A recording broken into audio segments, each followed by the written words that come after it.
प्रधानमंत्री नरेंद्र मोदी क्या कुछ कह रहे हैं, सुनिएगा। लेडीज एंड जेंटलमैन, 16वें ब्रिक्स समिट के शानदार आयोजन के लिए मैं राष्ट्रपति पुतिन को हार्दिक बधाई देता हूं और ब्रिक्स से जुड़े नए साथियों का भी एक बार फिर से हार्दिक स्वागत करता हूं। नए स्वरूप में ब्रिक्स विश्व की 40% मानवता और लगभग 30% अर्थव्यवस्था का प्रतिनिधित्व करता है। पिछले लगभग 2 दशकों में ब्रिक्स ने अनेक उपलब्धियां हासिल की हैं। मुझे विश्वास है कि आने वाले समय में यह संगठन वैश्विक चुनौतियों का सामना करने के लिए और अधिक प्रभावी माध्यम बनकर के उभरेगा। फ्रेंड्स, मैं न्यू डेवलपमेंट बैंक के अध्यक्ष हर एक्सेलेंसी दिल्मा रूसेफ का अभिनंदन करता हूं। पिछले 10 वर्षों में यह बैंक ग्लोबल साउथ के देशों के विकास के लिए महत्वपूर्ण विकल्प के रूप में उभर रहा है।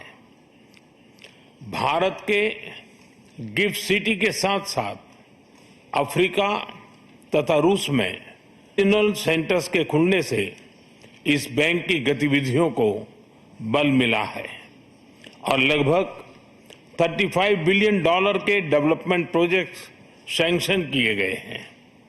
एनडीबी को डिमांड ड्रिवन सिद्धांत पर काम करते रहना चाहिए और बैंक का विस्तार करते हुए long term financial sustainability, healthy credit rating और मार्केट एक्सेस सुनिश्चित करने पर प्राथमिकता रहनी चाहिए। फ्रेंड्स, नए स्वरूप में ब्रिक्स $30 ट्रिलियन से भी ज्यादा बड़ी इकोनॉमी है। हमारे आर्थिक सहयोग को बढ़ाने में ब्रिक्स बिजनेस काउंसिल और ब्रिक्स विमेन बिजनेस अलायंस की विशेष भूमिका रही है।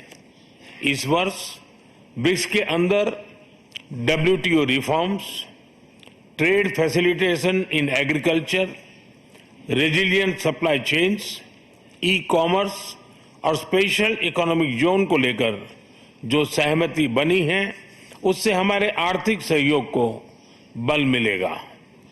इन सब पहलों के बीच हमें स्मॉल और मीडियम स्केल इंडस्ट्री के हितों पर भी फोकस करना चाहिए। मुझे खुशी है कि 2021 में भारत की अध्यक्षता के दौरान प्रस्तावित ब्रिक्स स्टार्टअप फोरम इस वर्ष लॉन्च किया जाएगा।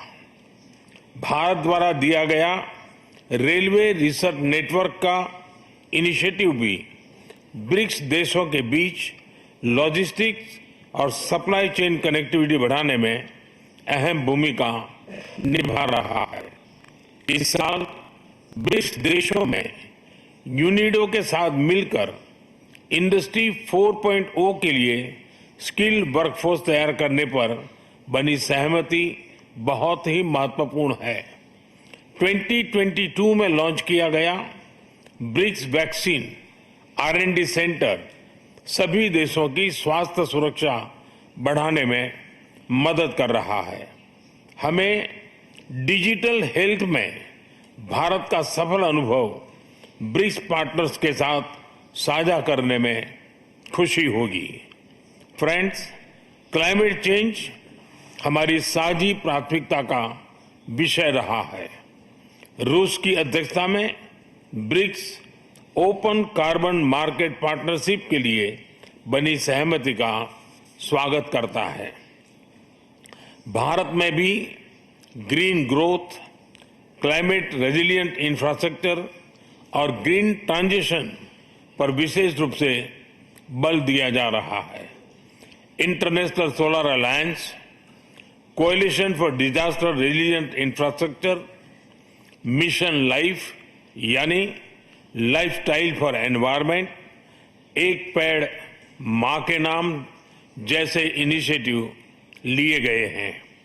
पिछले वर्ष COP28 के दौरान हमने ग्रीन क्रेडिट जैसे महत्वपूर्ण पहल की शुरुआत की। मैं ब्रिक्स पार्टनर्स को इन इनिशिएटिव से जुड़ने के लिए आमंत्रित करता हूं। ब्रिक्स के सभी देशों में इंफ्रास्ट्रक्चर के निर्माण पर विशेष रूप से बल दिया जा रहा है। भारत में मल्टी मॉडल कनेक्टिविटी को तेजी से बढ़ाने के लिए हमने गति शक्ति पोर्टल बनाया है। इससे इंफ्रास्ट्रक्चर विकास के लिए इंटीग्रेटेड प्लानिंग और इम्प्लीमेंटेशन में मदद मिली है और लॉजिस्टिक कॉस्ट कम हुई है।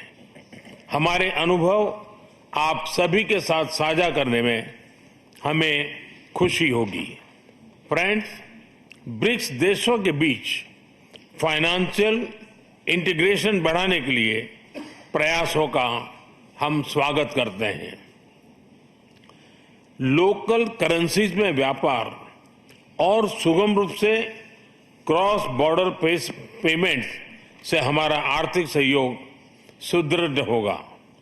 भारत द्वारा बनाया गया यूनिफाइड पेमेंट्स इंटरफेस यानी यूपीआई भारत की एक बहुत बड़ी सक्सेस स्टोरी है। इसे कई देशों में अपनाया गया है।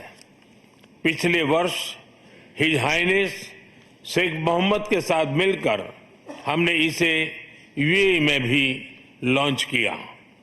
अन्य ब्रिक्स देशों के साथ भी इसमें सहयोग किया जा सकता है।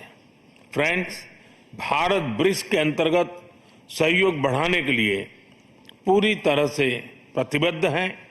हमारी विविधता और मल्टीपोलरिटी में हमारा दृढ़ विश्वास हमारी ताकत है।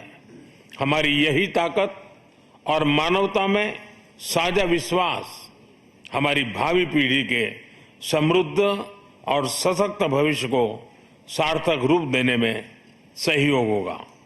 आज की बहुत ही महत्वपूर्ण एवं उपयोगी चर्चाओं के लिए मैं सभी का आभार व्यक्त करता हूं। ब्रिक्स के अगले अध्यक्ष के रूप में मैं राष्ट्रपति लूला को हार्दिक शुभकामनाएं देता हूं। भारत आपकी ब्रिक्स अध्यक्षता की सफलता के लिए अपना पूरा सहयोग देगा। एक बार फिर राष्ट्रपति पुतिन और सभी लीडर्स का बहुत बहुत धन्यवाद। Спасибо большое, уважаемый господин премьер-министр. Мы все говорим о необходимости обеспечить высокие темпы экономического роста. Вам это как раз удается. Мы вас поздравляем с этими результатами. 7,5% роста – это пример для многих из нас. И спасибо за ваши инициативы. Благодарю вас. Пожалуйста, слово президенту Ирана.